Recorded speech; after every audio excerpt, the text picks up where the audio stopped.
நம்ம கேசரி செஞ்சுருப்போம், உப்புமா செஞ்சுருப்போம், அல்வா கூட செஞ்சுருப்போம், தோசை ஊற்றிருப்போம், இட்லி ஊற்றிருப்போம்.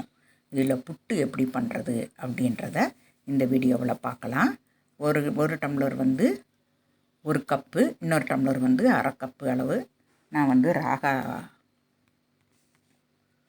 ரவா எடுத்திருக்கேன்.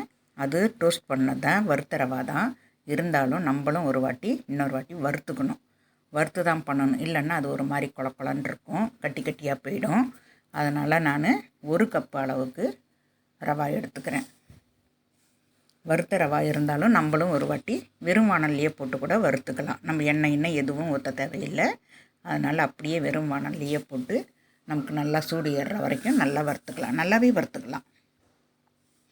நல்லா வறுத்துருங்க. நல்லா வறுத்துட்டு தனியாக எடுத்து வச்சுக்கலாம். நான் உங்களுக்கு பொறுமையாகவே காட்டிகிட்ருக்கேன். இது 10 நிமிஷம் வீடியோ தான். நல்லா வறுத்துக்கணும். நல்லா வறுத்துட்டு நம்ம வேறு பாத்திரத்தில் ட்ரான்ஸ்ஃபர் பண்ணிக்கலாம். நல்லா வறுப்பட்டுடுச்சு. வாயில் போட்டோம்னா அப்படியே நடுக்குன்னு சவுண்டு வரணும். அந்த மாதிரிக்கு வறுத்துக்கணும். வறுத்துட்டு நான் இப்போ வேறு பாத்திரத்துக்கு ட்ரான்ஸ்ஃபர் பண்ணிக்கிறேன். வேறு பாத்திரத்தில் ட்ரான்ஸ்ஃபர் பண்ணிவிட்டு அந்தாண்டு எடுத்து வச்சிடலாம்.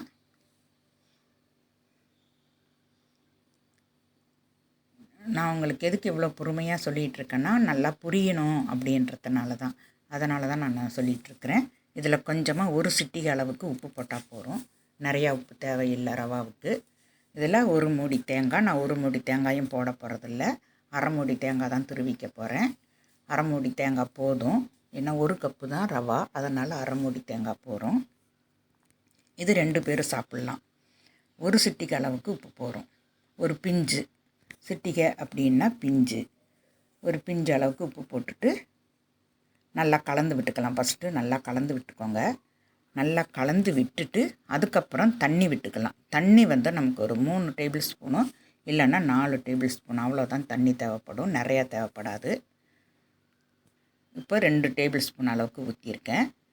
இப்போ இன்னொரு 1 டேபிள் ஸ்பூன் அளவுக்கு ஊற்றியிருக்கேன்.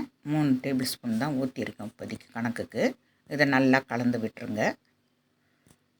நல்லா கலந்து விட்டு இது கொஞ்சம் நேரம் ஊறுனா மறுபடியும் 1 டேபிள் ஸ்பூன் அளவுக்கு நம்ம தண்ணி விட்டுக்கலாம். நல்லா ஊறணும். நல்லா அமுக்கி வச்சுடுங்க. நல்லா அமுக்கி வச்சு மூடி வச்சிடலாம்.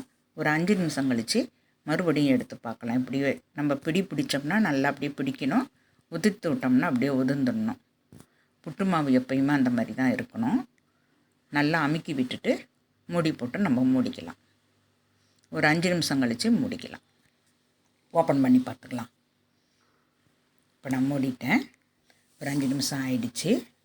5 நிமிஷம் கழித்து நான் பார்க்குறேன். இப்போ பார்த்திங்கன்னா தண்ணியெல்லாம் இழுத்துட்டு அப்படியே எப்படி இருக்குது பார்த்திங்களா? அப்படியே பொலன்னு இருக்கும். அப்போ தண்ணி பத்தாது. இன்னும் 1 டேபிள் ஸ்பூன் அளவுக்கு நம்ம தண்ணி போட்டுக்கலாம். ஊறிடுச்சான்னு பார்க்கலாம். ஊறிடுச்சு. இன்னும் 1 டேபிள் ஸ்பூன் அளவுக்கு நம்ம தண்ணி விட்டுக்கலாம். அவ்வளோதான், போதும். இதுக்கு மேலே தண்ணி நமக்கு தேவைப்படாது. ஏன்னா தேங்காய் போட போகிறோம். நமக்கு தேங்காயில் இருக்கிற பால் கொஞ்சம் தண்ணியாக இருக்கும், தேங்காய் துருவலில். அதனால் பார்த்திங்களா எப்படி இருக்குதுன்னு. இப்போ பொலன்னு ஆயிடுச்சு. இப்போ தேங்காயை கொஞ்சம் போட்டுக்கலாம். தேங்காயும் போட்டு நம்ம இதிலையே கலந்து விட்டுடலாம். இந்த ரவா கூடையே நல்லா கலந்து விட்டுடணும். இதுக்கு ஒரே ஒரு ஏலக்காய் நான் 1-2 கட் பண்ணி போட்டுடுறேன். தோல் எடுத்துகிட்டு அந்த விதைங்களை மட்டும் 1-2 கட் பண்ணி அதில் போட்டுக்கிட்டேன். தேங்காய் துருவல் நான் அரை மூடி தான் தேங்காய் துருவி இருக்கேன். அது கூடயே போட்டு நல்லா கலந்து விட்டுக்கலாம். இது 2 பேர் அளவுக்கு சாப்பிட்லாம். இந்த ரவையை நல்லா கலந்து விட்டுருங்க. கை வச்சு கூட கலந்துக்கலாம். ஏன்னா உடனே சாப்பிட்றது தான். அதனால் நம்ம கை வச்சு கூட நல்லா கலந்து விட்டுக்கலாம். நல்லா கலந்து விட்டுட்டு தேங்காய் போட்டதுக்கப்புறமும் இது எப்படியே நல்லா பிடிக்க வருது. இப்போ உப்பு குழாயில் நம்ம கொஞ்சம் நெய் தடவிக்கலாம். உப்பு பாத்திரத்தில் புட்டு வைக்கிற பாத்திரத்தில் கொஞ்சம் நெய் தடவிக்கலாம். இது தண்ணி அடுப்பில் வச்சுட்டேன். இப்போ நெய் உப்பு குழாவில் நம்ம தடவிக்கலாம். அப்போ தான் நமக்கு ஒட்டாமல் வரும். எண்ணெய் இருந்தாலும் தடவிக்கலாம். நெய் இல்லை அப்படின்னா எண்ணெய் கூட தடவிக்கலாம். தேங்காய் எண்ணெய் இருந்தாலும் தடவிக்கலாம். இல்லை நம்ம நார்மலாக யூஸ் பண்ணுற எண்ணெயை நம்ம தடவிக்கலாம்.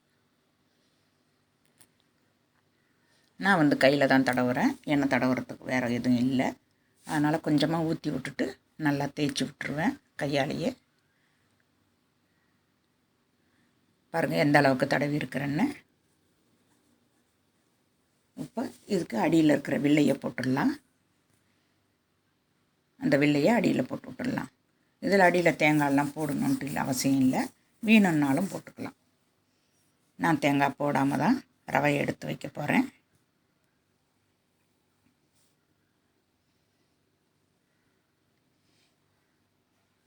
அப்படியே இந்த ரவையை தேங்காயும் கலந்தது அப்படியே எடுத்து அந்த குழாயில் போட்டுக்கலாம். புட்டுக்குழாவில் இது வந்து நம்ம கொட்டாங்குச்சிலையும் செஞ்சுக்கலாம், இல்லை டம்ளர்லேயும் செஞ்சுக்கலாம். எதுவுமே இல்லைன்னாலும் கூட நமக்கு வந்து இட்லி பாத்திரத்தில் ஒரு துணியை வச்சு நம்ம துணி போட்டு அதில் இந்த மாவெல்லாம் கொட்டி போட்டுக்கலாம். இதில் வந்து இடையில நான் எதுக்கு தேங்காய் போடுறேன் அப்படின்னா 2ஆக பிரிக்கணும் அப்படின்றதுனால நான் இடையில கொஞ்சம் தேங்காயை போட்டு அதுக்கு மேலே மீதியை ரவாயை போட்டுடுறேன். ரவா தேங்காய் கலந்ததை நான் மீதி போட்டுடுறேன். இது வந்து அழுத்திலாம் விடக்கூடாது, சமப்படுத்தியிருக்கேன் நான். அதனால் அழுத்திலாம் விடக்கூடாது. தண்ணி நல்லா கொதிக்குது.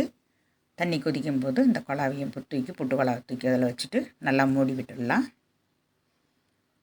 ஒரு 5 நிமிஷம் இருந்தால் போதும். நிறைய நேரம் வேக தேவையில்லை. 5 நிமிஷத்தில் வெந்துடும். நல்லா ஆவி வரும். இப்போ பாருங்கள் 5 நிமிஷத்தில் நல்லா ஆவி வந்துடுச்சு. இந்த வீடியோ பிடிச்சிருந்ததுன்னா லைக் பண்ணுங்கள், ஷேர் பண்ணுங்கள், சப்ஸ்கிரைபர் பண்ணுங்கள். மறக்காமல் பெல் பட்டன் அமுக்குங்க. மொதல் வீடியோ பார்க்க வர்றவங்களா இருந்தால் சப்ஸ்கிரைபர் பண்ணிவிட்டு வாங்க.